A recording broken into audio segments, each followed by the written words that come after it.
Committee of the Whole for April 13. The meeting is called to order. In the boardroom, we have Amy, Jean, Joanna, Carol, Margot, and myself. Donna is somewhere in the building. And Shinyi is also following soon. And there is no one joining us online. And tonight, Margot will be honoring the land.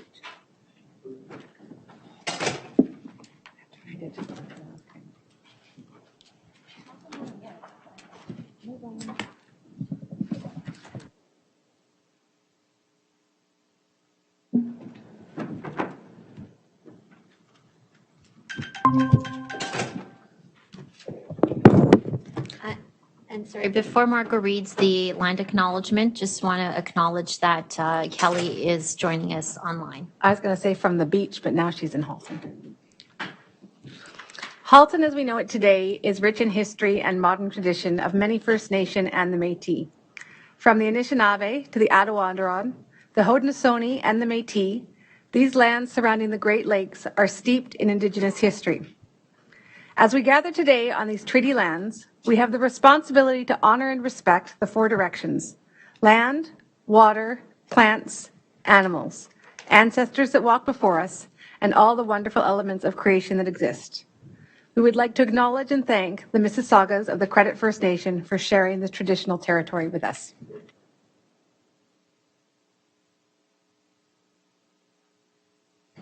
I also want to acknowledge that student trustees Ethan and Cindy are also present this evening. Donna, would you like to move a motion to approve the agenda? Thank you. Yes, I would. Okay, is there any discussion? Okay, seeing none, the agenda is approved by unanimous consent. This evening, we have for approval on the consent agenda the minutes of the Committee of the Whole for March 8th, as well as the order paper. Joanna, would you like to move the motion to approve the consent agenda?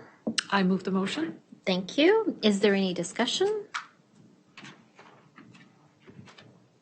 All right, seeing none, the consent agenda is approved by unanimous consent. We are now up to discussion items. First on the list is 3.1, policy and administrative procedure updates. We have allotted 20 minutes for this discussion. Curtis, can you speak to the items, please? I'm going to ask Superintendent Taha to speak to the ones that he has. We're still waiting for a couple of superintendents. I think they're running a bit late. But thank you, Director Ennis. Before you is there are several administrative procedures that are coming to Committee of the Whole. I do apologize for the number of APs that are coming all in one batch. There were a couple of APs that were should have come here back in September, but they were missed. So our apologies. Nonetheless, all of the APs that you see before you, the revisions that were undertaken are minor in nature, housekeeping in nature, nothing substantive by way of operations, but I'm happy to take any questions that you may have. I will look to the speakers list. Margot? Thank you. So sorry, I have questions about two of the policies. I don't know if they're both your. I know one is the homeschooling. Do you know that one? The homeschooling, I don't believe is mine. Okay, so then I'll just go to the one that I know is yours, which is the Disability Management Support Program. Yep.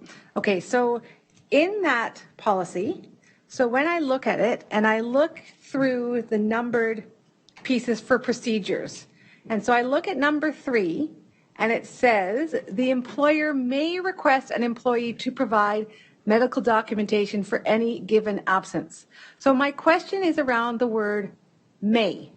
So is there a threshold as to when they do and when they don't? Like, I just kind of worry about the subjectivity of that term, because if you're saying you may ask for it, That doesn't mean you have to. So how are you determining whether or not you ask for that medical documentation? I think that also is in number 8. Yes, again, in number 8, it says may require an employee to provide documentation. So just those words may, I worry it gives a sense to me that there could be some bias or subjectivity to whether or not they ask for it.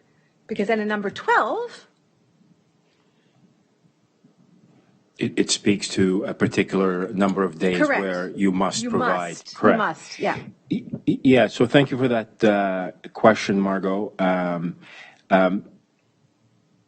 The ability for the employer to request medical documentation to support an absence is rooted in law. It's a management right. Nonetheless, we must exercise that right reasonably, and we must exercise it in a way that does not in any way be seen or is biased. Many of the requirements in relation to medical documentation is actually enshrined in our collective agreements or in our APs, in particular this AP and the attendance support program. The word may is really there to underscore that there are circumstances, case by case, where if we have cause for concern about the use or the misuse of sick leave, we may request. We have that right to request that documentation if we have cause for concern. But obviously, if we are requesting it in bad faith or in any way that seems to be prejudicial, we need to be careful about that. So I hope that gives you context. So then could we add in those words, if there is cause for the concern, follow up, if there's cause for the concern, the employer may request, like I just think the employer may request, that means, let's say Tanya is sick and Tanya and I are friends, I trust her, that's okay, I know she's really sick, or I didn't know she's really sick, but Jean, who I don't know so well, I'm going to ask you for that. I'm going to ask you for that medication because I don't know you. But I'm not going to ask Tanya because I know you. And I just think that subjectivity is not a fair. So I'm just wondering if we can add something saying if there is cause for concern or something that gives almost like the parameters or a threshold as to why sometimes we do and sometimes we don't. Yeah, we can certainly contextualize the word may. I will probably not put the words cause for concern in there, even though that would be what would compel an employer if you have concerns about fraudulent use of sick leave, for example.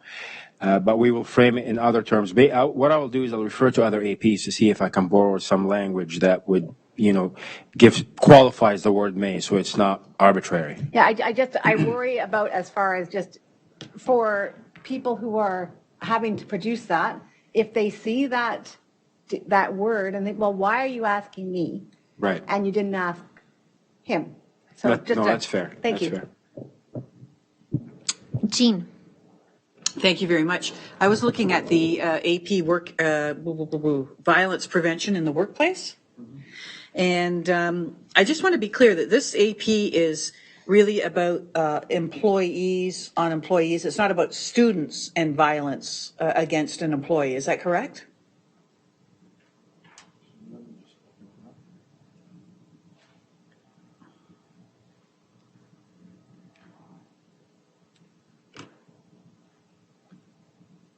So this AP is certainly linked to the Occupational Health and Safety Act and our obligation to protect workers in the workplace.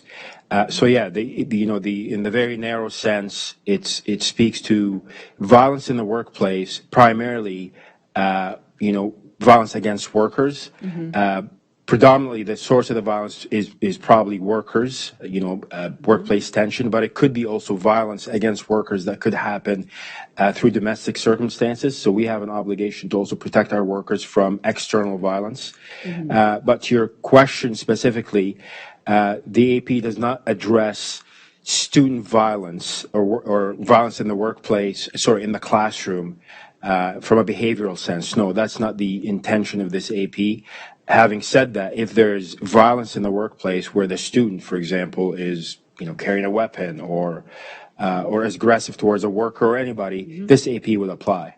But really, the core purpose of this AP is the worker-worker relationship. Okay, and then my follow-up question was, I just didn't see anywhere in this any mention that we would resort to reporting or calling police. Like, unless I missed it here, I'm looking at how they do a thorough investigation. It's all confidential and so on and so forth. I'm not certain that may be amiss, or maybe it's not appropriate in this type of AP. I'm not sure. Let me take a closer look at this AP in terms of to see if there's a place where calling 911 in an emergency is required. I do know that it exists in other APs, such as the working alone AP. If you're working alone and there's a 911, you call 911. In this case, this really speaks. Psychological violence, very physical violence. Yeah, you may be compelled to call the police, but I'm not really sure if we explicitly say that. So let me take another look at it and see if there's a place where we can add it. Okay, thank you. No problem. Ethan. Thank you. This is through the chair to Superintendent Taha. I wanted to ask about the workplace investigations AP. I just want to confirm that this document does apply to students. Thank you, Ethan. Yes, the workplace investigation AP, which really is an AP that describes in detail how we carry out investigations. So as you know, as trustees may know, if you have concerns with respect to conduct of anyone, staff, students, volunteers, senior staff, trustees, whatever that concern is, we have a few policies and administrative procedures that you can enter into to address those concerns and respond to the concerns. This AP, the Workplace Investigations AP, is actually how we conduct the investigation.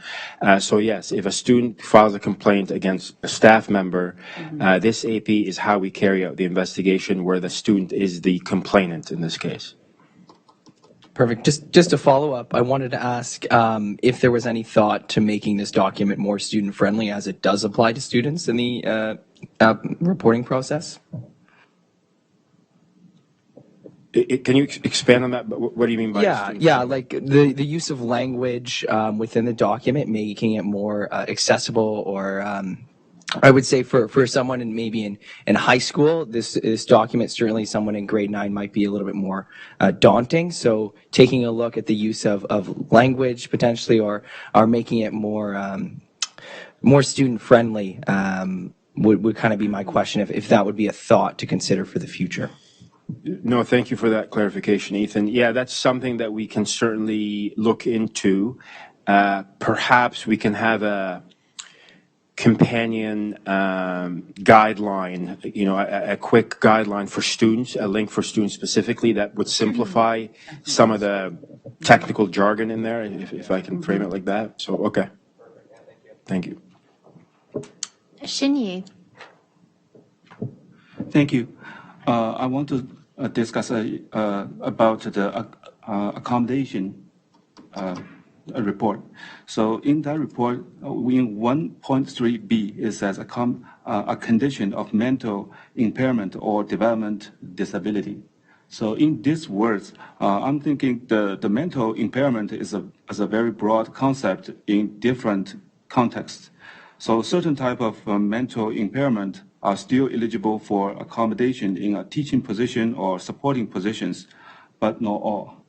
So we need to consult with mental health experts to accommodation eligibility and to differentiate the different mental health impairment types and degrees and their mental disorders for details and for a detailed and practical plan for accommodation implementation.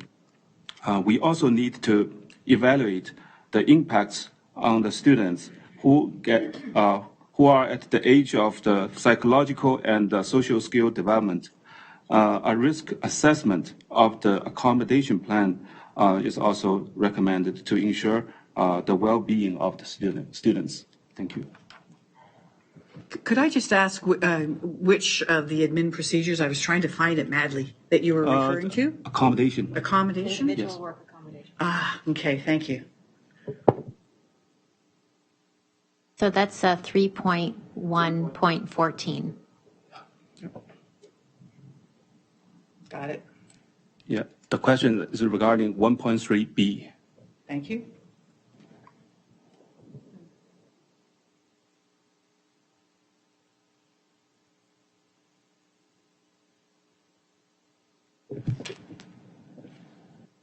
May I? Sorry, if you just for Trustee Jang, just for clarity. So, are you what you've read is that from the AP or is that your some of your observations about 1.3B? I was just not That's clear. in the report. Okay.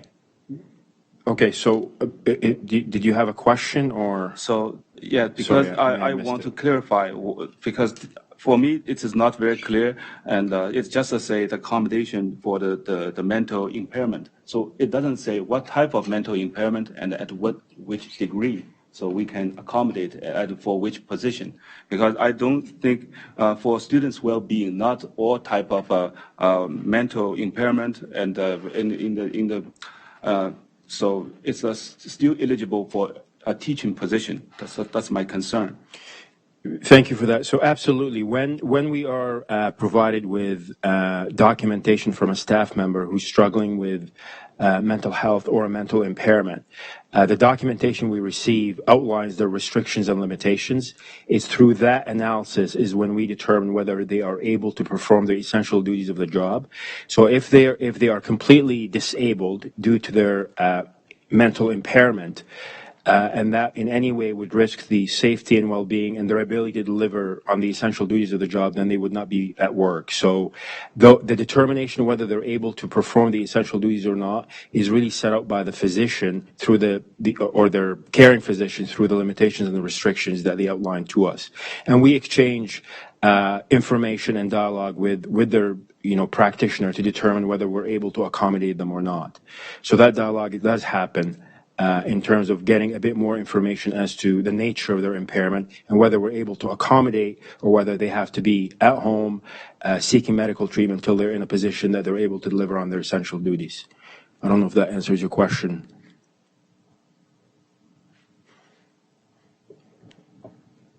All right, next up is Amy. Thank you. I just noted that the definitions still exist in these documents, and they are supposed to be being moved to the Policy and Procedure Framework Appendix. And so I'm hoping that will happen before these come to the board table. Jean. Thank you for the question through the Vice Chair. For some of the APs, the definitions are tied specifically to the procedures. So the definitions have to live in there for context, but the terms and their definitions can also be added to the definitions list appended to the policy framework. Thank you. All right, Margot. Okay, so I don't know that the person in charge of the homeschooling policy is here. May I just stop? So the homeschooling policy has been withdrawn. Sorry for that. We're going to present it at a later date. So if you would be kind to maybe forward your questions, we can have that addressed before we bring it back. Okay. All right, there are no other speakers, but I do have a question. This is more of a procedural item.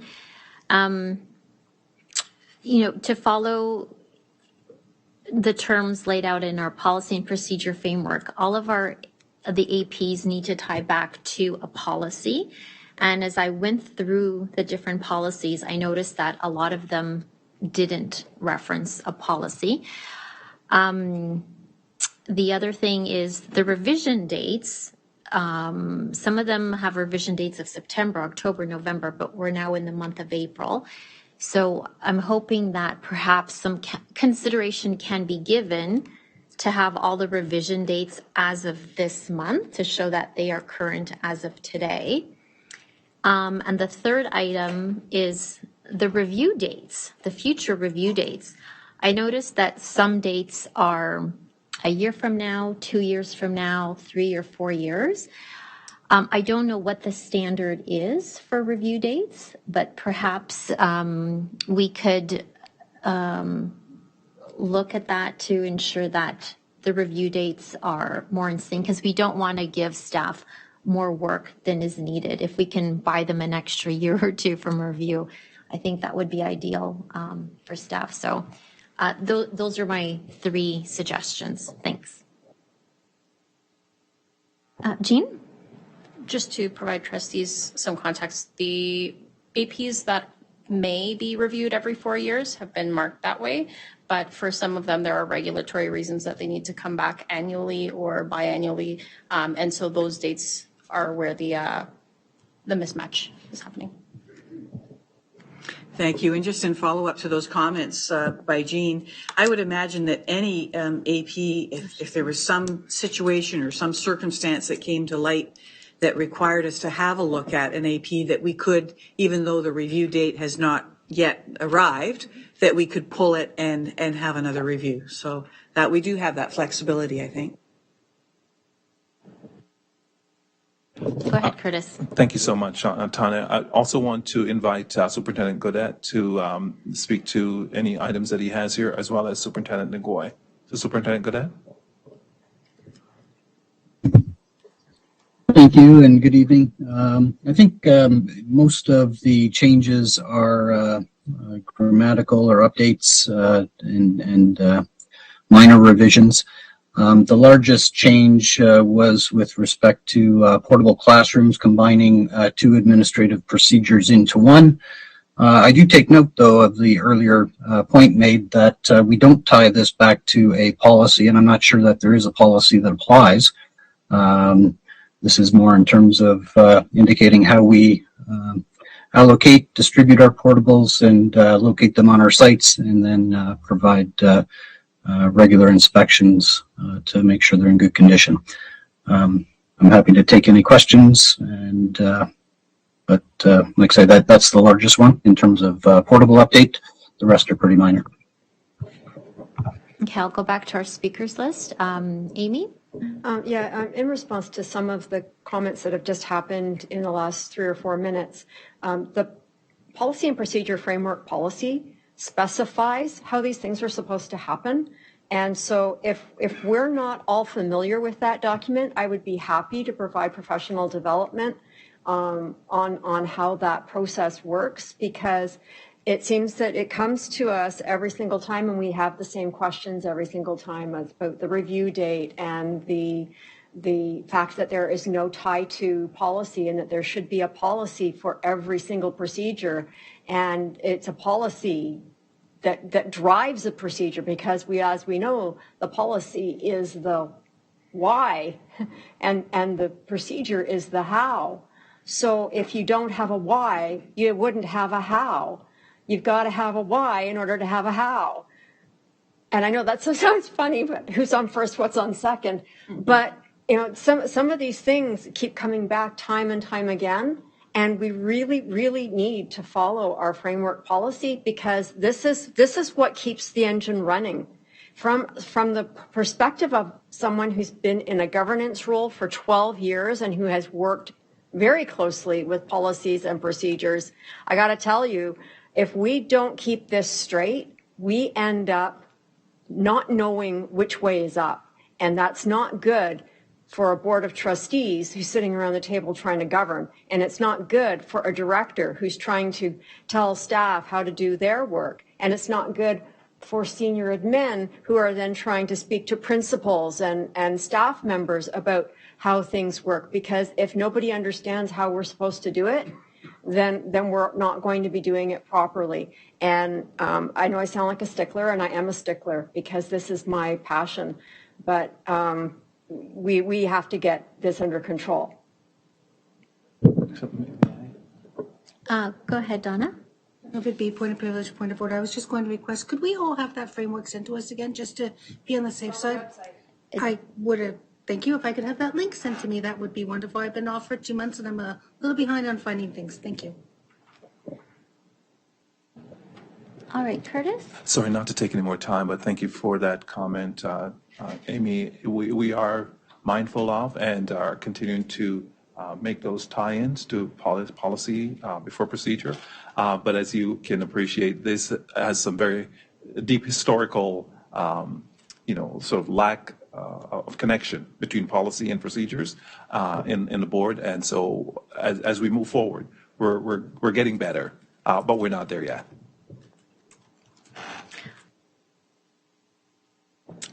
There are no more speakers. We are going to move on to 3.2, and that is the MYP team training. Sorry, no.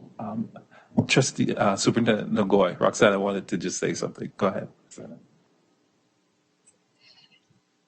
I just wanted to mention that student fees is also on your list, and it's only containing minor changes, some updates in position titles. So there are no changes from a guideline perspective or regulatory perspective. It's just housekeeping. Thank you.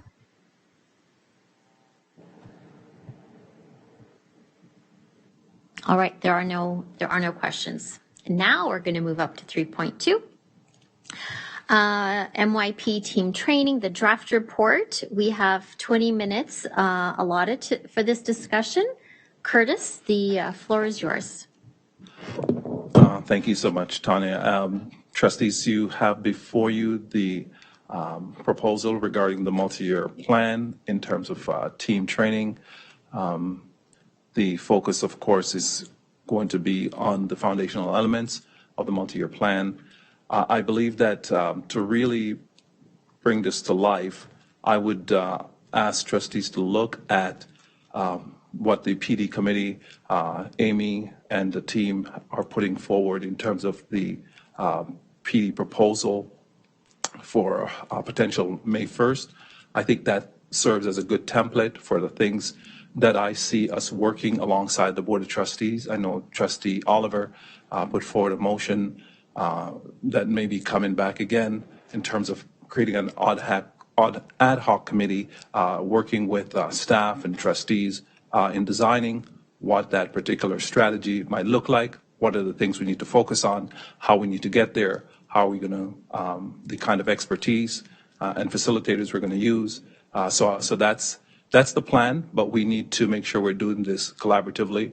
So I look forward to, perhaps after the board meeting, having that committee struck so we can start the planning process to look at these foundational elements, which is what the motion spoke to. So that's the report for you this evening. And I know trustees asked a number of questions. I think some of them are best answered in private and not for public consumption.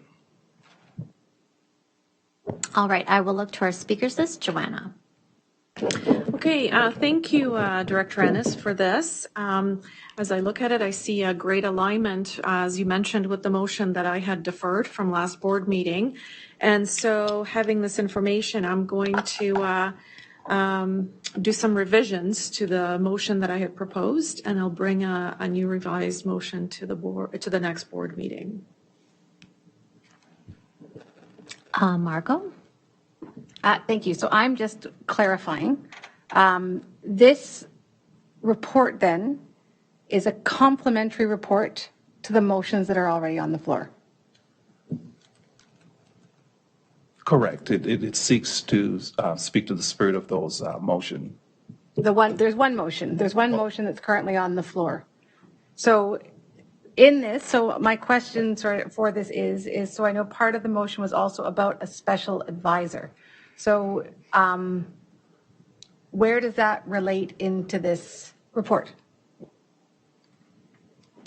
I think where that relates is the facilitators that will be used to support the work. We see it as a multi-pronged looking at expertise, those who have expertise to support these foundational elements. And this is what the committee will be looking at, going out looking for those who will be supporting this.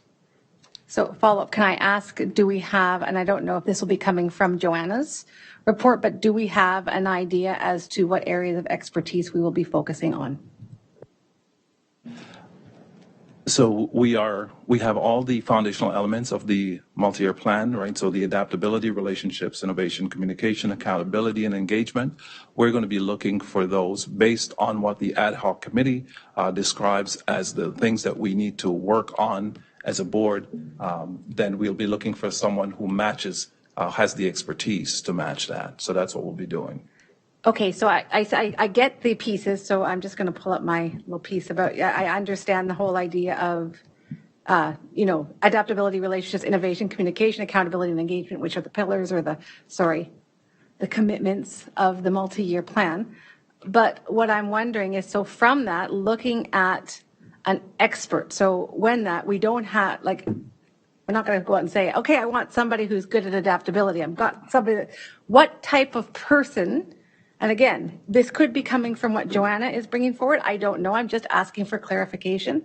What are we looking for? And although these are wonderful, I'm just trying to figure out how we are using those words to determine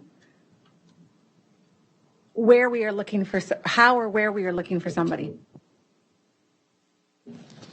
So, there are a number of, folks who have expertise in relationships and communication. I mean, Trustee Collard has put forward a name for a PD that's coming up that ties very much into what we're, into many of the foundational elements here. So that's a good example of the kind of people with the kinds of expertise that we'll be looking for. So then just to my quick final follow-up question, sorry, Tanya. With that, whereas before we were just looking for one person, now we are looking at a team. I think that that would definitely come from the ad hoc committee. And when we look at, all of these elements, the team, I'm sure, I see it not as looking for a person, but perhaps a series of individuals who have specific expertise who can help us.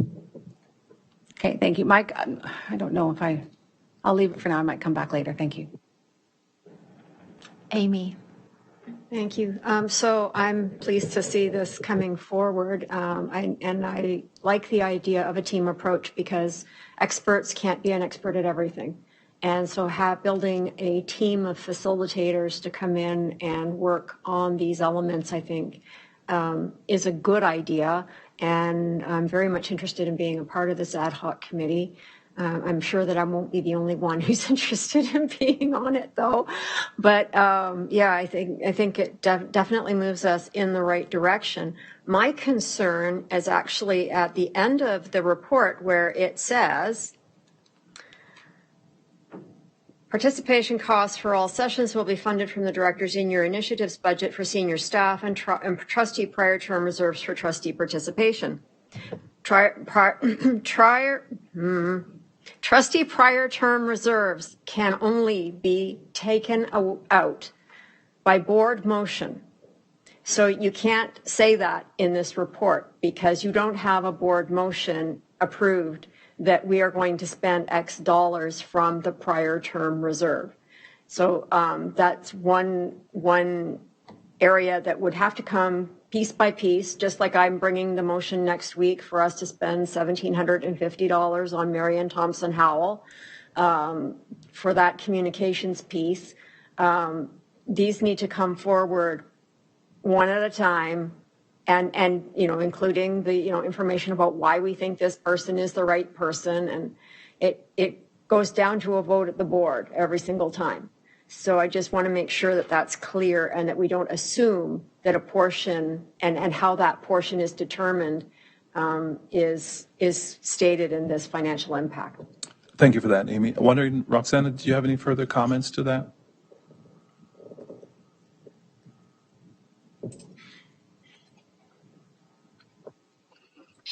So in terms of financial impact, there are a couple of budget lines within the director's office in terms of new initiatives that we can look in addressing the needs, as well as from a PD perspective from trustees, the prior term rollover.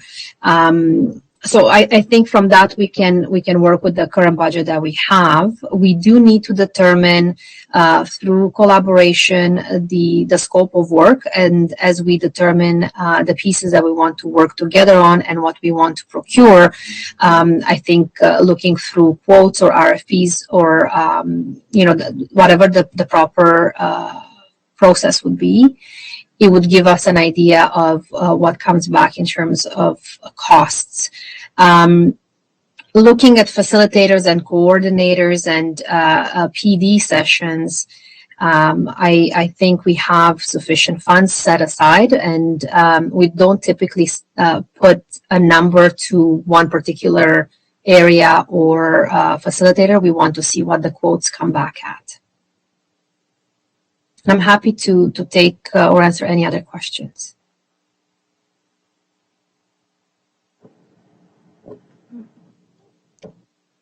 Did you have a follow-up, Amy? Yeah, please. Go ahead. I just want to reiterate because I want to make sure that this is clear. The trustee expense policy states that prior term reserve is determined by vote. So while the money's there, nobody can touch the money until we vote and say so. I just want to be really clear on that. And I know you don't know how much it'll be until you get your, all of the quotes back from people and stuff. But I want it to be really, really clear when we're looking at quotes. I don't think this board will want the prior term reserve to be depleted through this venture. No, thank you for the clarity, Amy. No, certainly, the spirit in which I'm approaching this and with the team is certainly, we're not looking to touch, trustee prior term reserves for any purpose. I know this is joint and that requires a motion, understood. And but where we can manage to take care of it for the good of all, we certainly will do that. Right. Roxana, did you want to add? That's exactly what I was going to mention, Director Ennis, is that the only reason I mentioned the prior year term reserve is because I know Trustee Collard and the PD committee have a list of things to do, and some of those, my understanding was it could have involved the senior staff. So if for those portions the trustees wanted to use that reserve, they could. If not, we do have sufficient budget set aside for this initiative within the directors in your initiatives. All right, thank you. I'll go on to the next speaker, Joanna. Yes, thank you. I just wanted to circle back to Margot's questions around the external experts, I guess we'll call them, that would support us in this work. And what I'm envisioning is that, what I'm proposing is that this ad hoc committee, which will be comprised of the director and trustees, select trustees and senior admin, will jointly work to review the foundational elements of the multi-year plan and reflect on how we interact with the multi-year plan, how we make that come alive at the HDSB and work with it, and identify areas that require further development or support, and that would help to select the external experts that would be helpful in reaching our goals. So I hope that helps to answer your questions. Carol. Thank you. I'm just a little bit confused. I'm just wondering, this is a team, this is a plan for team training. Is this team actually the ad hoc committee? Is it just another name for the committee? Is that what we're looking at? And then my second question is, it says that the team is to look at challenges facing school boards. So is this sort of a general what's out there, what's in the environment in Ontario type question that will be answered by this team? So the team, meaning the ad hoc committee, would be looking at when say issues affecting challenges facing school boards. We're starting with the HDSB, so we could say challenges facing the HDSB, but we know we also exist within a broader context of many issues that are facing school boards. So to the extent that can be of value and benefit to us, we'd also look at that. But we're certainly starting with us. Sorry, just one follow-up question. So this is just looking at potential issues with the current multi-year plan. This is in no way starting the process of the next multi-year plan? I'm new, so I wasn't part of the development of this one. I'm not sure how they're developed, but I'm assuming it's quite an undertaking. So this is not the start of the next multi-year plan construction? Thanks for that, Carol. Certainly, it's looking at this year, the current multi-year plan that we're in. But I think we also spoke about how do we move forward. So I think certainly the foundational elements that we're looking to work on, I think would set us up nicely for the next multi-year plan when we start to look at that in the next school year. But certainly the focus is where are we now? What are the things we need to work on? But I think it also lends itself nicely to where we need to go. Margot. Thank you. So this is not really a question, it's more of a comment, and hopefully I know this is just the draft policy. So I'm hoping that maybe by when it comes to fruition, maybe there can be some adjustments, because part of my understanding of this report was that it was almost going to replace the motion, so that this was going to be a director-led initiative that was coming directly from you rather than being asked by the trustees. And I'm just concerned that I don't necessarily see that in that report. That does give me a couple of concerns, and I'm just hoping that in the final version, there might be some more sort of recognition that this is your leadership, taking your leadership, making the decisions, versus the board having to direct you to do something. Thank you for that, Margot. We certainly are open to reflection on this, but I certainly tried to capture the elements in the motion as it was written. And so if there are other suggestions that perhaps beyond the motion, I'd be happy to reflect on those.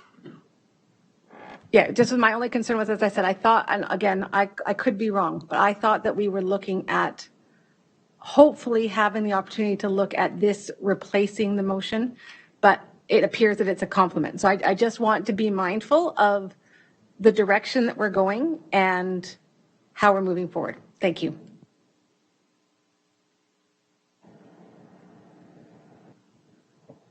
All right, seeing no further speakers.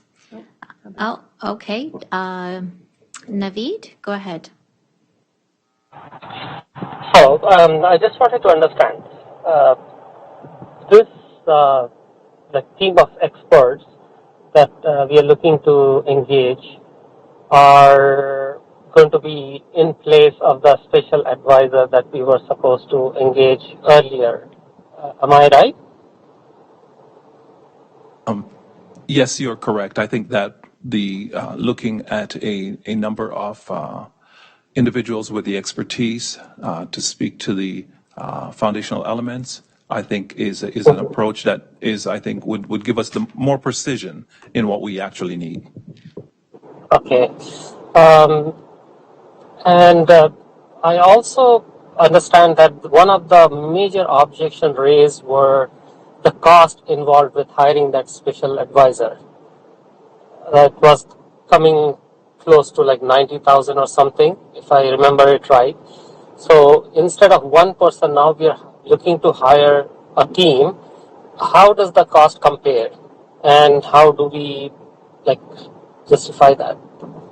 Because I clearly remember that the objection was very clear about the cost. Like 90,000 was supposed to be a very prohibitive cost for us at that time. So just wanted to know about that.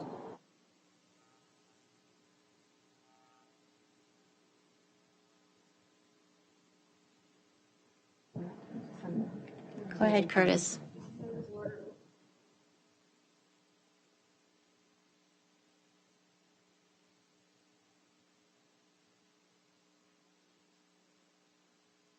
Point of order, we're referring to some of the language that was used in private session, and we cannot discuss that in open session during committee of the whole.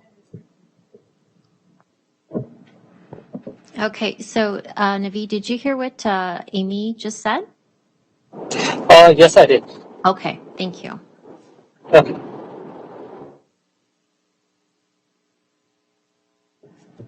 Okay, seeing no other speakers, two things. One, I want to recognize that Naveed has joined us online. He's actually been online for a few minutes. And then the other item I forgot to mention was when we went over the the administrative procedures, just wanted to remind you that they will appear in next week's board meeting under the consent agenda. So that wraps up the discussion items. And we are now up to 4.0 committees. The first item we have is 4.1.1, which is the Governance Document Review Committee. We have allotted 40 minutes for this discussion.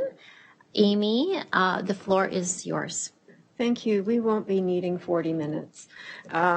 So the Governance Document Review Standing Committee met with Jillian Katarna earlier today, and she gave us some suggestions which we have agreed to take. Other suggestions she said she would send us in an email. So we haven't seen those yet, so we're not prepared to have a discussion about what they might be until we read them. For that reason, we have postponed the vote on the Trustee Code of Conduct until the May 3rd meeting to ensure that we have time to make any changes that she might have suggested in her review.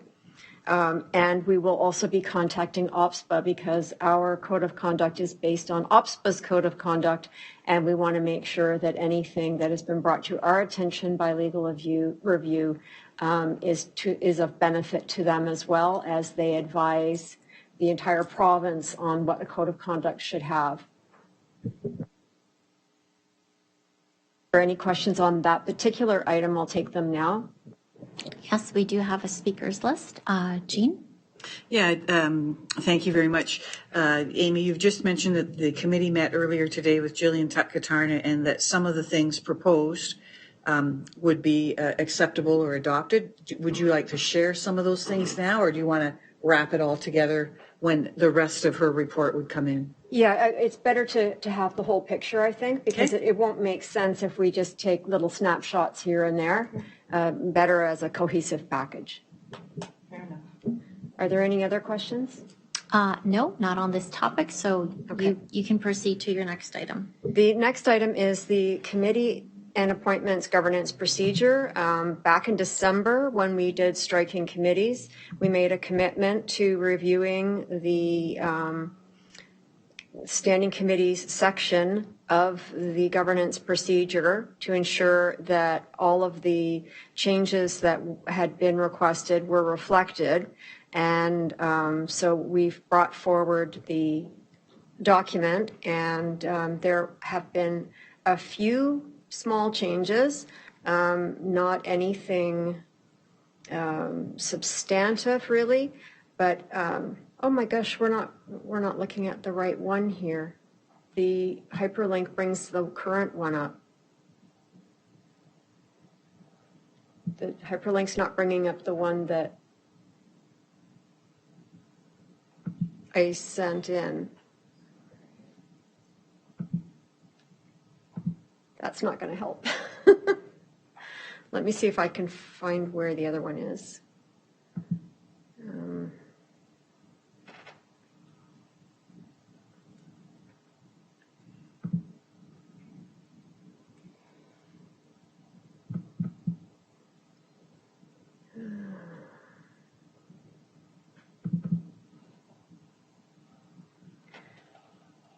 I can send, I'm going to share this with everyone so that you can all see what I'm talking about. And I will also share it with Curtis and Jean Carrillo so that they can see it as well. Okay, you should have it in your inbox now.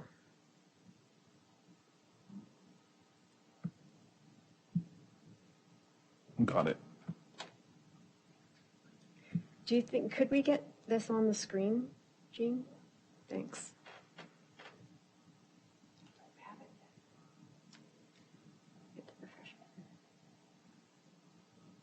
Oh, you got something else. You didn't get mine. 662 unread items. Oh my gosh, Jean.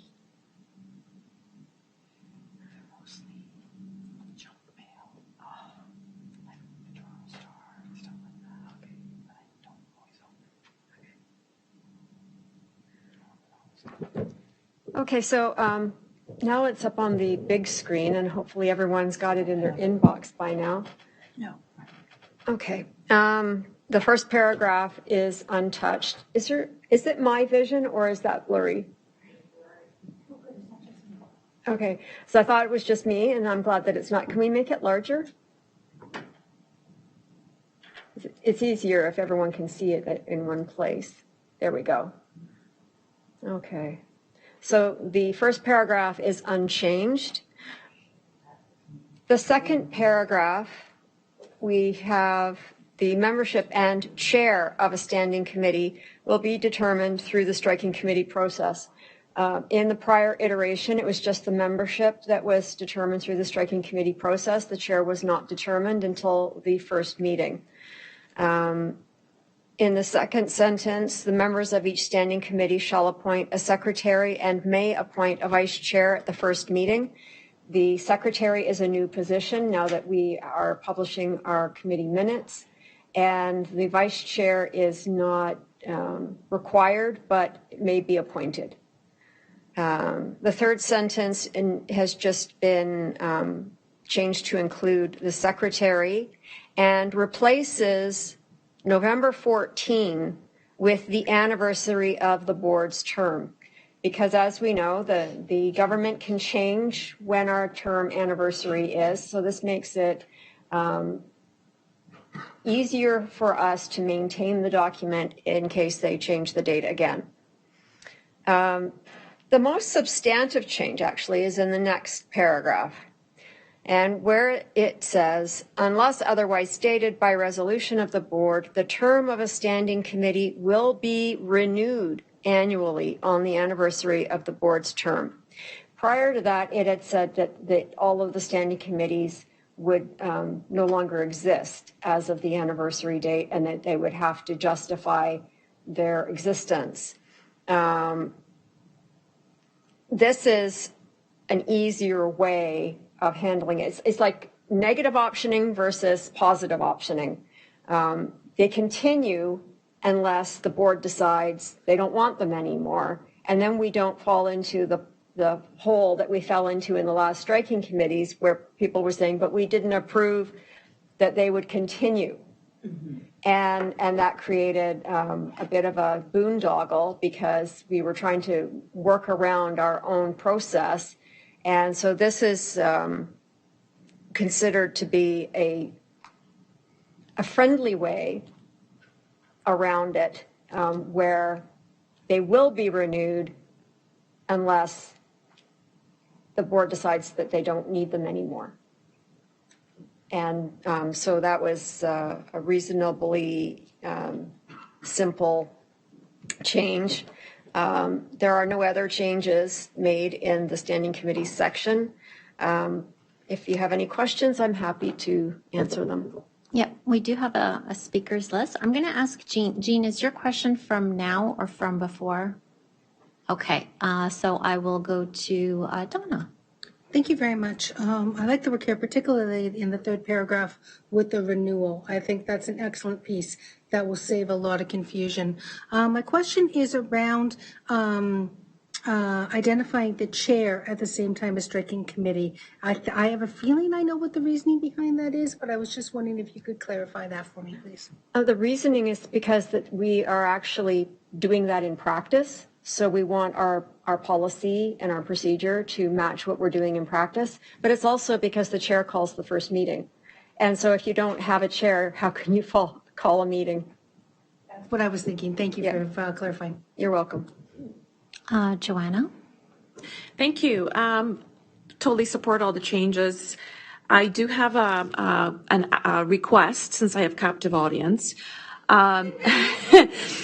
Manager Carrillo has done a great job creating folders for each of the committees or subcommittees where we can put in our agendas, minutes, all the relevant documents.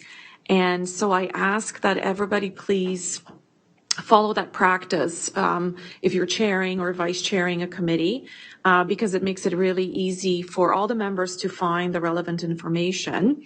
I know that the sharing options have to be adjusted so that only people on the committee get to edit things. The other one, the non-members can view them. But I think it'll just help us in terms of organizing all the documents and you know, kind of the historical perspective down the road. Thank you. Thanks for that, Joanna. I agree completely. And I also wanted to state that we're almost finished with the promises that were made in December. 2 of the 3 standing committees have completed new terms of reference. We're just waiting for a new terms of reference from the 3rd standing committee. So I'm hoping that will come soon, and then that will close the book on all of the work that was requested to be done on standing committees back when we did our last striking committee. If there are any other questions, please let me know. Next up is Jean. Yeah, thank you very much. I wonder if you could review for us where an ad hoc committee comes in. Does an ad hoc committee get born out of a standing committee, for example? No, working groups come out of standing committees. Ad hoc committees are short-term committees created for a specific purpose that may be made up of staff members and trustees, whereas standing committees are trustees only. And so the working groups that come out of standing committees are trustees only. Mm-hmm. Thank you. You're welcome. There are no other speakers, but like Joanna, I have a captive audience. I have 2 questions, not so much on this section, but on the GP itself. One, only because it came to my attention tonight. The document right now contains Appendix A, which is the agenda for Committee of the Whole public session. And one of the items under consent agenda is 2.1.2 order paper. My request is to have that item removed from the agenda because during Committee of the Whole public session, we don't have an order paper, so it doesn't make sense for that line item to exist on the agenda. So when you bring forward these suggested changes to next week's board meeting, I'm hoping the committee can also scratch out 2.1.2 order paper on Appendix A. I would normally say yes. However, we had a mandate, and our mandate was to look at the standing committee section only. So there have been other changes suggested regarding the formation of ad hoc committees and things like that. So there is more work to be done. I will add it to the list of things that the Governance Document Review Standing Committee will be looking at in the near future. We, as you know, on our agenda, we list all the things that are coming up. So if you're ever wondering what's coming up next, that should help. So yeah, I'll add that. Follow up. Another question on this, and it's not part of your mandate for this review, but it is pertaining to this GP. I know that the chair is an ex officio member of all board committees. So when we say the chair, and I'm looking for clarification, and maybe we need to flesh this out a little bit.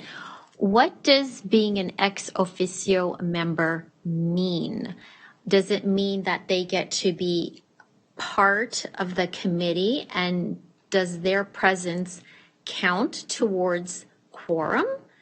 Does it mean that they get to attend but not participate? So I'm just looking for clarification on the do's and don'ts of being an ex officio member and how it pertains to quorum at these meetings. Okay, so the standing committees have a limit of membership of 5. If a standing committee has 5 members and the chair shows up, the chair is not an active member of that meeting. And until today, we had 5 members in that committee. Not all of them were there, but there were 5 members. We're not allowed to have 6 because that's quorum. So we have to be very careful in terms of membership versus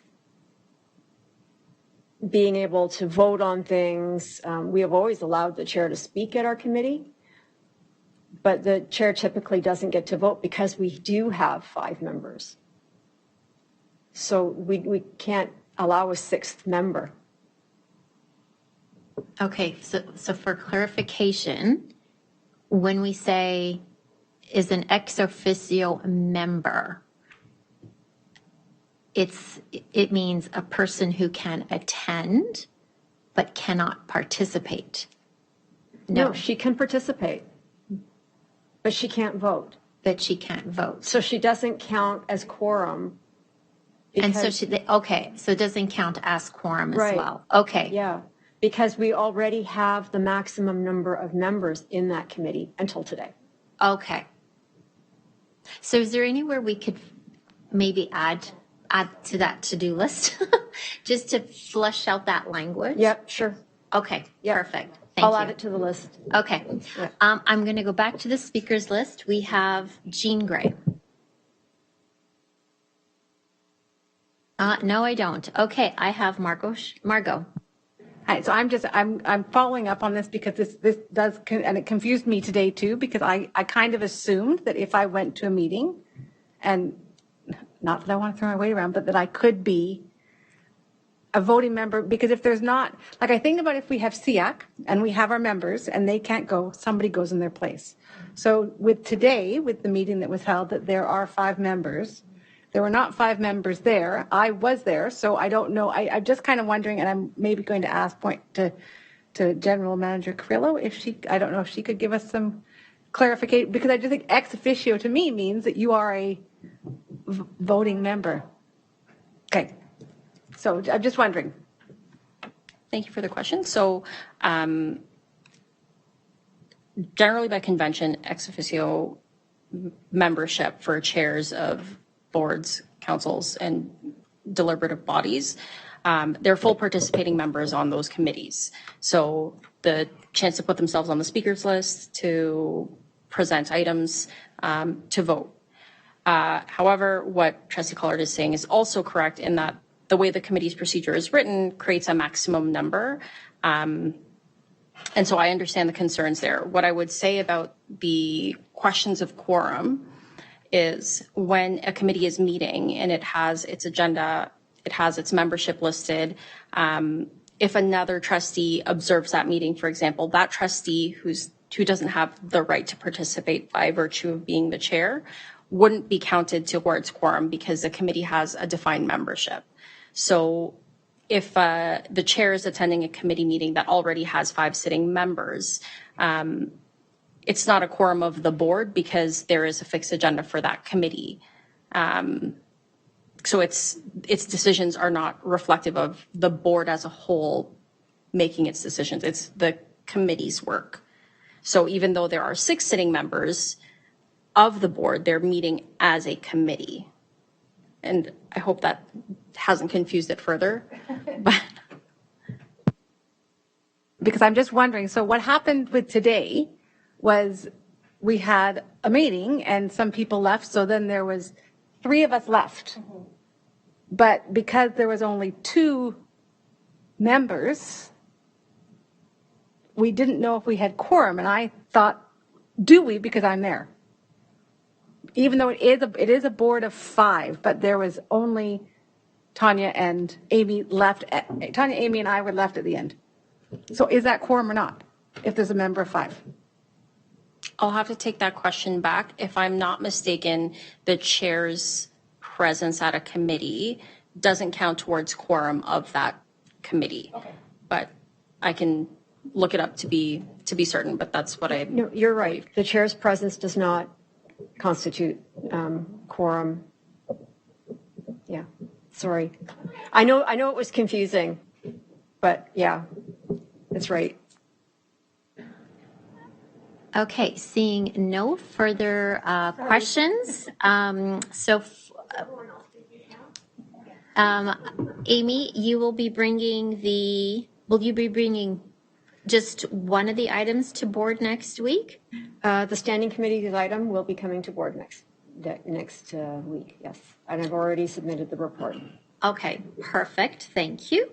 So that brings us to 4.1.2. Kelly, can you give us a quick update on board self-assessment committee?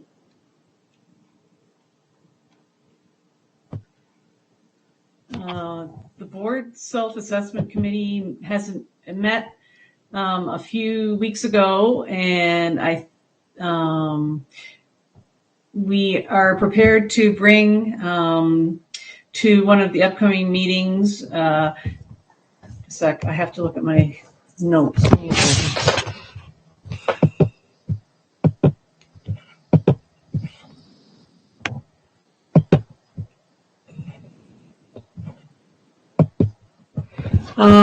So we need to establish new rules of the road for all trustees. There have been existing ones which we can work upon, but that is the one issue that we will need to first complete. The next thing we would like to do as a committee is to have as a board, is to have a round table discussion about what we would like to achieve as trustees this term. And part of that will be part of how we will be able to measure for a self-assessment survey and how we review our progress in the future. So those are the main issues that we discussed. All right, Kelly, could you remind us who are the members of the board self-assessment committee? It is Joanna, Jean, and Margo. Donna? Jean is shaking her head no. Okay, then it's Donna. Sorry, I apologize. So it's yourself. You are the chair. It's Donna, Margo, and Joanna. There's 4 of you. Correct. Okay. Correct. All right. Thank you. So I'm going to our speakers list. We've got 2 speakers so far. Margo, go ahead. Hi, thanks. So Kelly, I'm just checking in on that. So you talked about that rules of the road. I wasn't sure because I know we really want to ensure that rather than having those 2 competing documents, we were almost looking at the code of conduct and using that as a guide. The code of conduct, that is how we behave at the table and how we should uphold our roles. The rules of the road are how we what we do at the table, like our behaviors. It should stem from the code of conduct, so a piece of it. But I know I was following when we discussed this in the at the meeting. We were following the suggestions from the committee from last term. And we had all agreed that that's what we should try and do, is establish that new rules of the road. Sorry, just a quick follow. I just thought and I might be mistaken. Joanna, maybe you can help me, or Donna. I thought that we had looked at the idea of trying to simplify and just use the existing documents that we already had in place. I don't know. Donna, can you help me out? As I recall, we went back to look at what the documents we had in place were, because we had a list of things and where we were on those and what was still, what had been completed and what was pending. And I think the first step was going to look at a review of what is pending and see if it was still relevant. And we were also, I think, going to look into self-assessment tools so that we as a board of trustees can assess ourselves, or that might have been in my own mind, I'm not sure.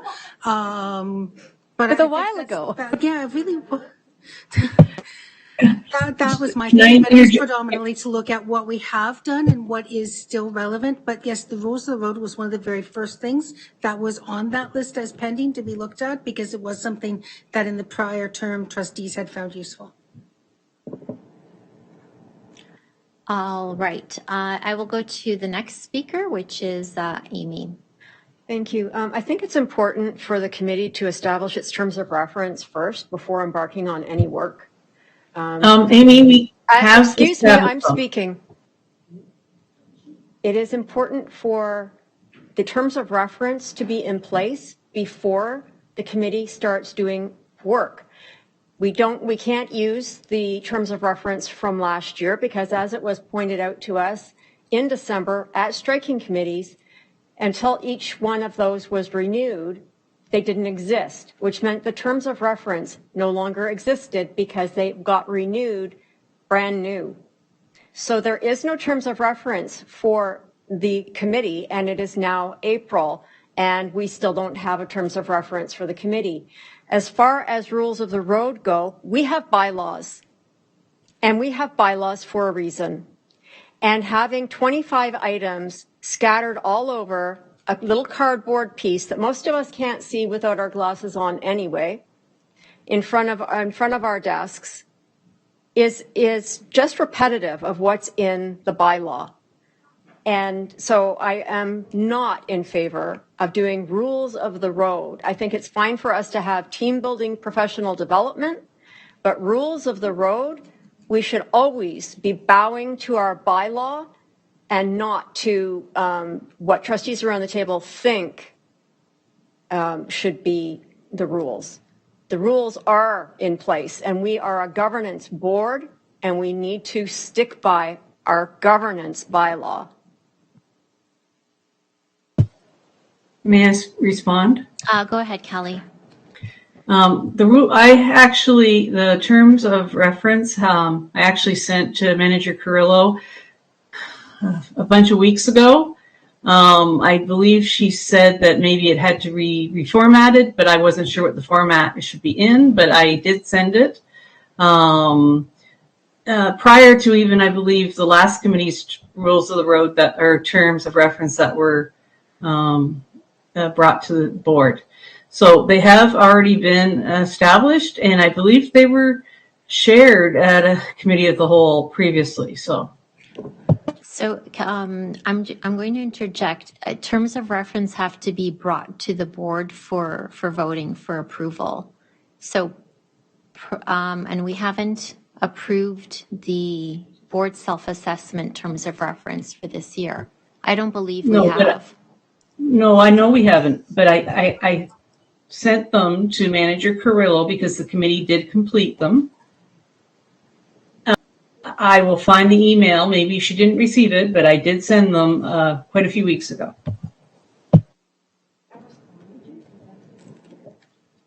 Go ahead, Amy. They're not established until they've been voted on. You may have sent them, but if you didn't send them with a motion and they didn't appear before the Board of Trustees for a vote, they're not established. I understand that. Okay. Joanna, you're next.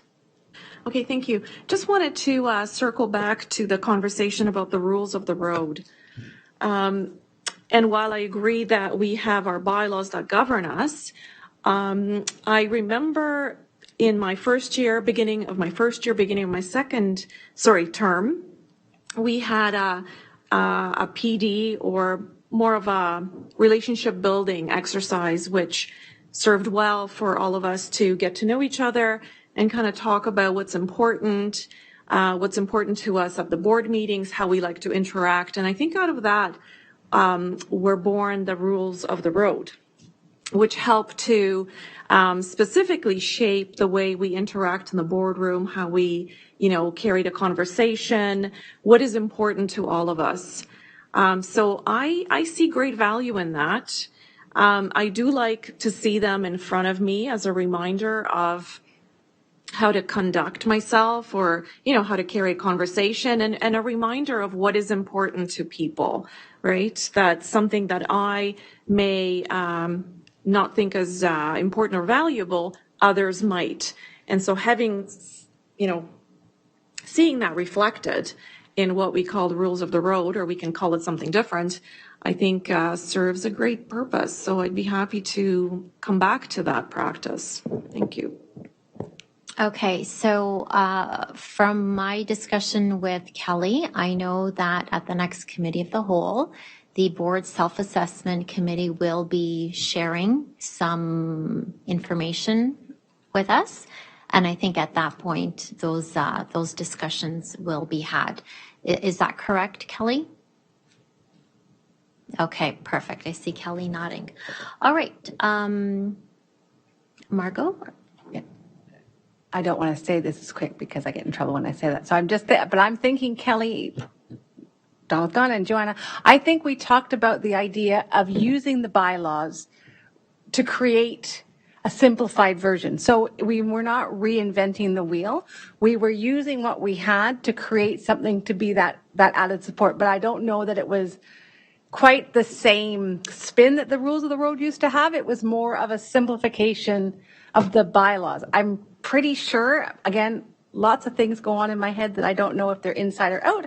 So, but I think we had a conversation around that, but we can talk about that at our next meeting. All right, seeing no further speakers, I'll start off with item 4.2. It says there's 35 minutes allotted. That is an error. That 35 minutes should not be there. So scratch off the 35 minutes. What is correct is 15 minutes allotted to the director's performance review. There are two items, RFP and assessment template. So I look to Amy and Jean, who are the co-chairs of the DPR committee, to lead the discussion. I forwarded both of those documents to all trustees earlier. They are only for discussion in private session, so we won't be discussing the content of those here. However, I did want to make sure that all trustees had access to them.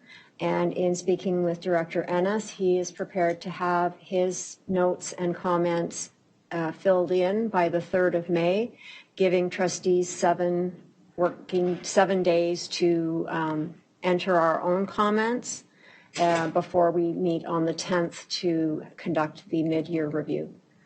And if there are any questions, I'm happy to answer them, or Jean is happy to answer them. Welcome back, Jean, to this sunny weather that we've got up here in Canada. Yeah.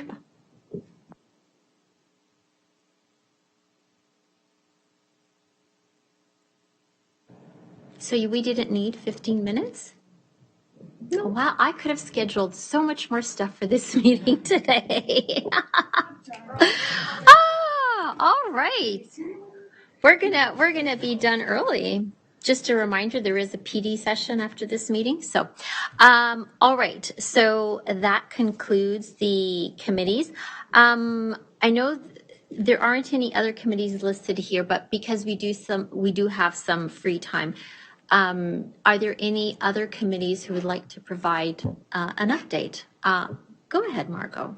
Hi, thank you. So the meeting protocol committee has met 3 times? 3 times, I think. Yeah, 3 times. And the last time we met with Heather Francie from Communications to look at how we can move forward in ensuring that we are creating protocols for invitation for other dignitaries, as well as trying to create a process for invitations to the board as well, ensuring that we are recognized at meetings outside of the board. So I know that at the last meeting I had to leave slightly early just due to another commitment that I had, but that Heather shared some templates with Jean and Joanna. Do you recall? I'm going to quickly check my email.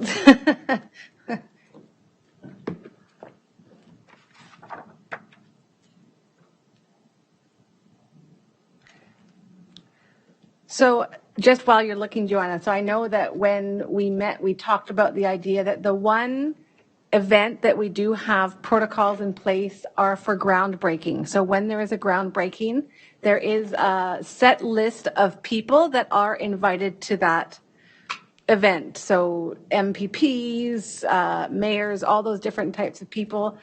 We looked at the idea. I have written down.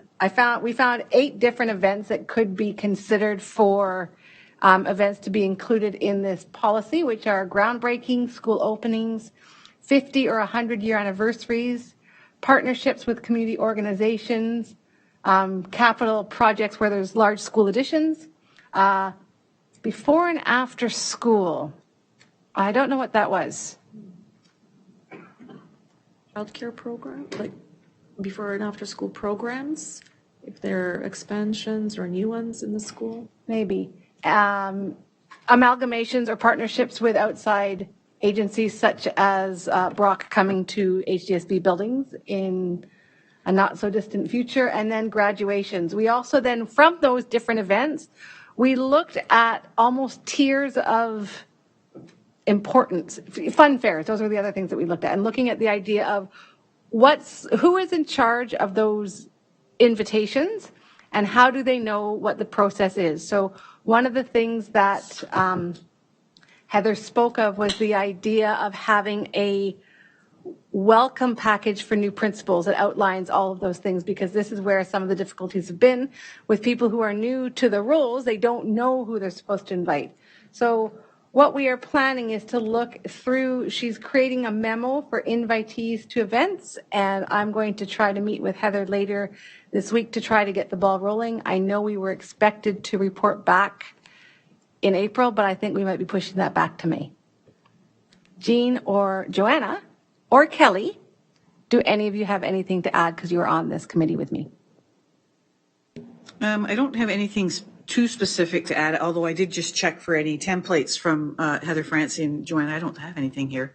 So, but I did want to, this really neat initiative, I'm going to mention it again because we have everybody here, and that is that born out of the protocol and whatnot was a discussion about an offer and an interest in Halton Hills to once again repeat a presentation being made by the HDSB to the town councillors and town hall with the mayor. And the mayor was very interested in that. And I think, you know, as we talk about protocol, it's about, I think, really elevating the work of the trustees, the work of our board, the knowledge about our board within our own regions. And so this is something that I'd like to see us explore a little bit further as to an opportunity that we could create for perhaps next fall. Thank you. Joanna, did you have anything to add? Yes, and I think Margot touched upon this, but the importance of this work is really to highlight the work that we do, that trustees do, and also acquaint the local community with their trustees. Often, even members of the school itself do not know who their school trustee is, right? So that will help to you know, put them a bit in the spotlight, introduce them to the community, and allow the trustee to be part of some of these wonderful school and even community events. We also talked about the link to our municipal partners. So, for example, you know, there is a rec center in your area, in your catchment area. Those rec centers serve the students in our schools. So if there is you know, an opening or there's a library opening, it makes sense to invite the local trustee because that is yet another exposure, and particularly for the constituents who no longer have kids in the school system, right? And yet they are our constituents, and they have the ability to elect their local trustee. So it's all about, you know, building those relationships, introducing us to the community members, and continuing to build public confidence in public education. Thank you. Okay, so for clarity, some things might come in May. It will. I think it will come in May. Again, I think there is right now what we're trying to do, because it's looking as to how the messaging is going out. So is this the responsibility of the principals at the school, or is it the responsibility of the communications department at the board? So again, and I think that comes down to what the nature of the event might be. So looking at how we have those smaller events that still I think are very important to have that community environment with people being invited and feeling that they are part of it, as well as those larger events such as school openings, groundbreakings, and anniversaries. So just right now trying to look at how we're going to almost compartmentalize those different levels of events, and then how we will ensure that principals know the protocols to invite, as does the communication team, as well as if there is, the other piece that we talked about as well is if there is an invitation coming from a community partner or something, that when we accept our invitation, there is also almost a hint to remember that we too are elected officials. So when they are announcing all the elected officials, the trustees are hopefully included in that list. Okay, there are no other speakers, but I do have are you a speaker? Sorry, that confused me. I didn't know if it was from before. Go ahead, Jean. Earlier today I talked with Tanya about the chance of doing an Inspire Award update. We decided that we had too much on the agenda, but since our agenda seems to be rocking, I'll just give a 1-minute update, and that is that we have met. We have another meeting coming up. More note of the first meeting were a lot of to-dos, a lot of things, and many of them have already been knocked down thanks to Susan Thrasher and some of the folks in the board. So I think at our next meeting, will be a quick review of all that's been accomplished so far and where we're moving. But our focus of the next meeting, and I know that we've got Associate Director Salmini being there, it'll be on the criteria, the 4 criteria that are established right now. What would be our method of maybe analyzing what we've got, perhaps revising. And so that's what we look forward to next week at our meeting. Thank you. Thank you, Jean. So the question I have is for the previous committee. So for Margot, I can't remember what the motion was, but that protocol, was that just to work with other government officials, or are we also looking internally within the board as to when trustees should be invited to different HDSB events? I couldn't remember what. So I think the original motion was looking at external, but when we have met, we have talked about how it also is looking at how we are ensuring that trustees are invited to trustees are also ensure they're invited to those school events that are important. So, and that if there are those formal invitations sent out, so that they know that that is there. Excellent. So that brings us up to number 5, which is trustee questions and comments. I will look to our speakers list. Are there any questions and comments for this evening?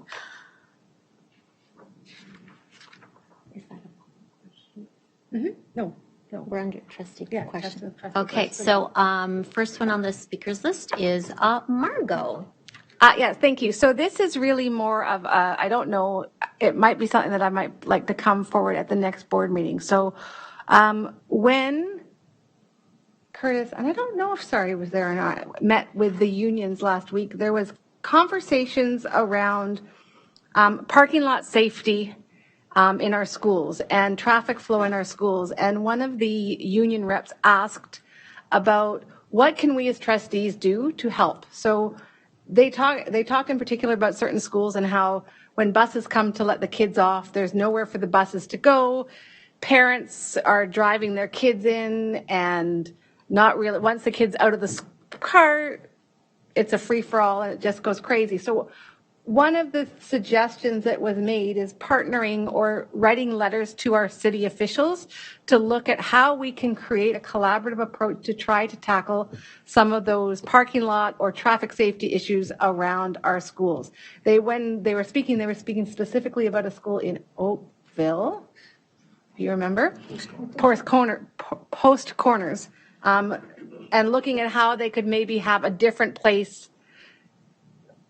If we could work with the city to find a different place for the bus to stop, just trying to find creative ways to create less traffic congestion and less safety issues around schools. So I'm looking at maybe bringing a motion to the floor to looking at creating either a subcommittee to write a letter to officials within our cities to look at how we can somehow use our role as trustees to support creating safer environments for our kids getting to and from school.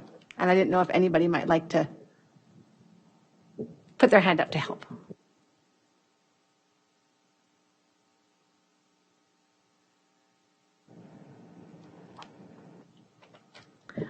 I'm wondering, do you want volunteers to?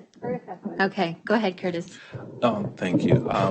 No, this is it's been an ongoing challenge in some of our schools, and we know that some school communities have created systems by which they're using to help to mitigate some of the traffic flow and danger that occur as a result of the many parents who drive their kids to school. I mean, we really would like to encourage, some walk to school, because many of the students who have the ability to walk to school are also being driven. So, we'd just like to encourage everyone for the environment, as well as for the health and well-being, the mental health and well-being of our students. The research shows that when you're active, your brain works better. So, that would be something that we would like to encourage. But it's an ongoing challenge, one that our facilities team is looking at and trying to address. But we need the cooperation of everyone. All right, Joanna, you're next. Yeah, I just wanted to respond to and build on Margot's and Curtis's comments. There were a couple schools in my ward that have had challenges with the flow of traffic and the parking space use, and how families navigated those spaces, often unsafely. And so a couple of them have designated walking maps that they posted on their school website. But this is something that I think needs to be reminded families on an annual basis at the start of the school year. And sometimes we have great practices and then people kind of forget, right? It goes away. New year begins and that knowledge is lost, or maybe there's a new admin person. So, even where there are crossing guards, often kids still elect to walk different pathways that are not safe, right? And so having a designated walking pathway will help. Also, mapping and signage around the use of the parking lots and the driveways. And, this was also a great example of collaborating with our municipal partners, because we had to bring in traffic experts to look at the flow and have a meeting with staff and kind of plan out what is a safe way for staff to even participate in the parking lot, put out the cones, what makes sense and what makes it safer for the families and for the staff who are navigating that. So I think there's some work to be done here that can be maybe standardized across all schools and put into like a best practice. And of course, we want to instill in our families that many of the kids live within a walk to or bike to distance. And it would be wonderful if they could, in fact, use active transportation to get themselves to school. That's really the ideal thing. That's what we're hoping for. And especially as environmental stewardship is one of the commitments of our multi-year plan. Thank you. All right, Kelly. Thank you. I just wanted to follow up on this topic as well. Regarding post corners, I know the counselors have been involved in the past with post corners, and the problem is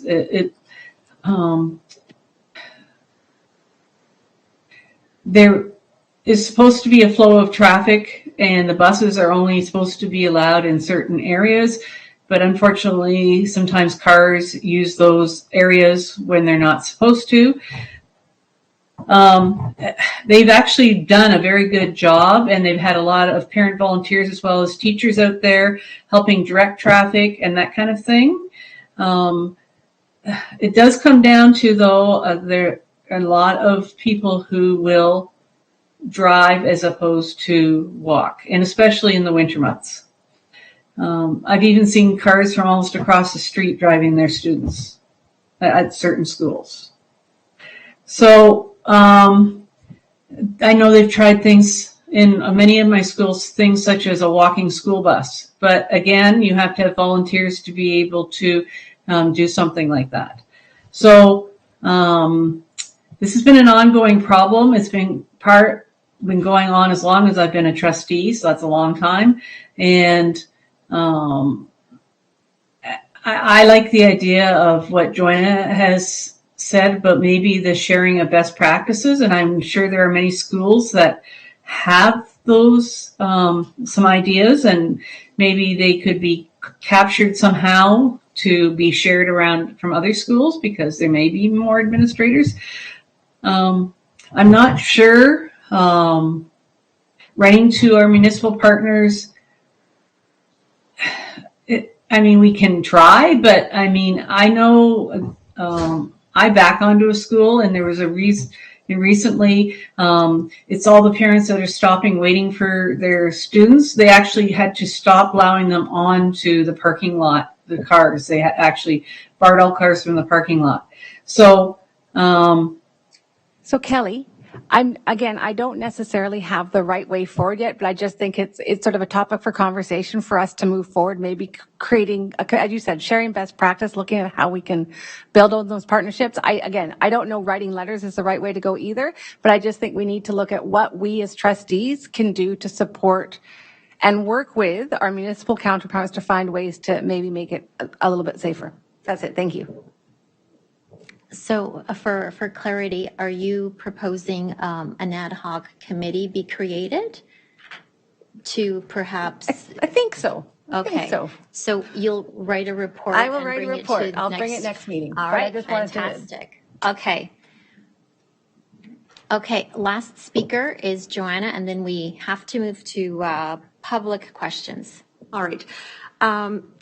Right. So in addition to promoting active transportation, the other piece of that is that students who are designated for school bus should be taking the school bus, right? That the bus is there for them.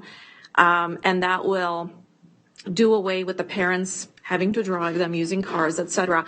I know there are many scenarios where parents opt or students opt for that, but if we could increase the bus ridership, that alone would help greatly. Geez, I had something else and I forgot. Question to Director Ennis. I think a lot of, I'm thinking that some of this may be due to the fact that, schools have different start times, which don't work with parents' work schedules, right? Sometimes it's easier to drive and drop off than to leave the student at home, have them walk, or walk before, get to a school where there's no supervision. So I'm getting at the supervision piece.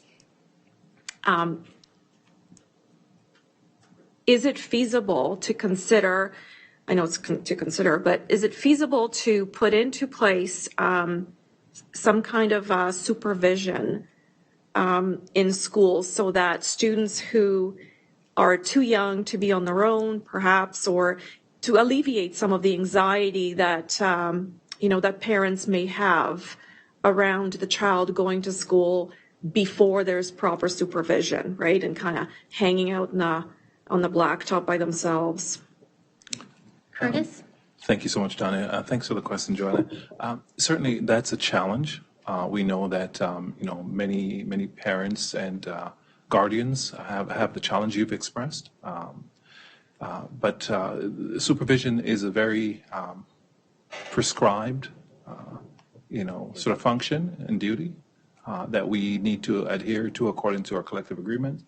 And so anything outside of what is prescribed and the prescribed timing of that poses a challenge for us in terms of enforcing.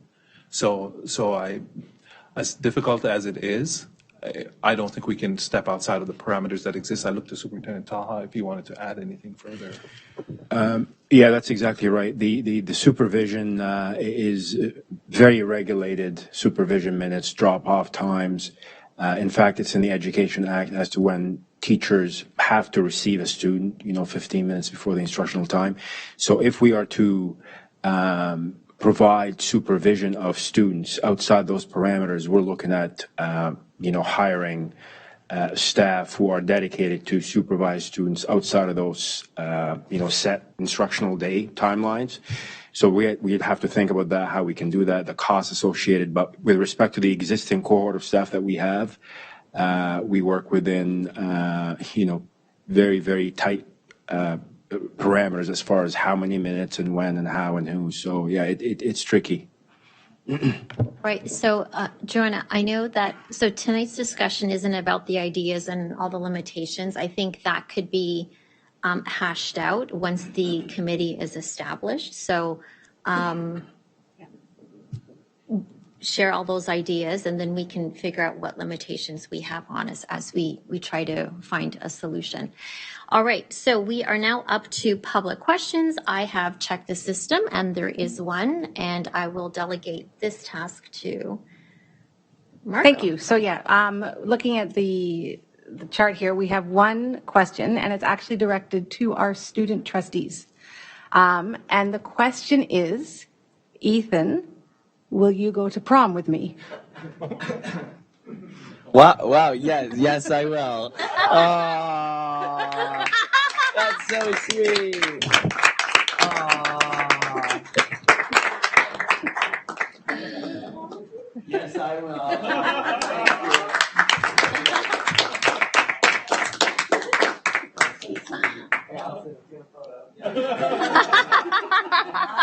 Proposal right here before you. 17 years on the job. There we go. Promposal at the board meeting. Oh my God. And a special thanks to student trustee Cindy for helping out. What's going on right there? I never usually get questions. I was like on guard here. Oh, that's so sweet. Thanks for letting me do this. Yeah, thank you guys. Thank you. That may be the best thing I've ever seen happen. That's it. That's very cool. That's got to be the best public question we've ever had. It was. Wow. Yeah. So what is your official answer? Yes. Yes. Yes, it is. Yes. Okay. Fantastic. So for all of you who were in on this, thank you. We pulled it off. So congrats to you and that Lori. Congrats Yes, to Lori. you and Lori. So fantastic. We like to go down in history. So at least we can go down in history for something really good, Yes. and real fun, and we're all for the students. So congrats. All right. And with that, okay, I just have some business to wrap up. There will be 2 committee of the whole meetings in May, May 10th and May 24th. If you are a chair of a committee, please send me the agenda items at least 1 week ahead of schedule. Ahead of the scheduled committee of the whole.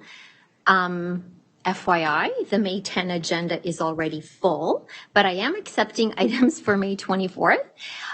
If you are not the chair of a committee but would like an item added to the agenda, i.e. promposal, let me know and we can see if we can accommodate your request. So thank you all for attending and participating and in record time. Our agenda has been exhausted. I call this meeting adjourned.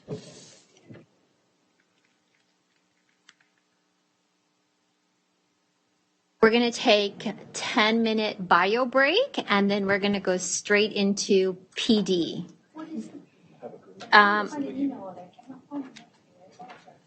It's on the board governance bylaws.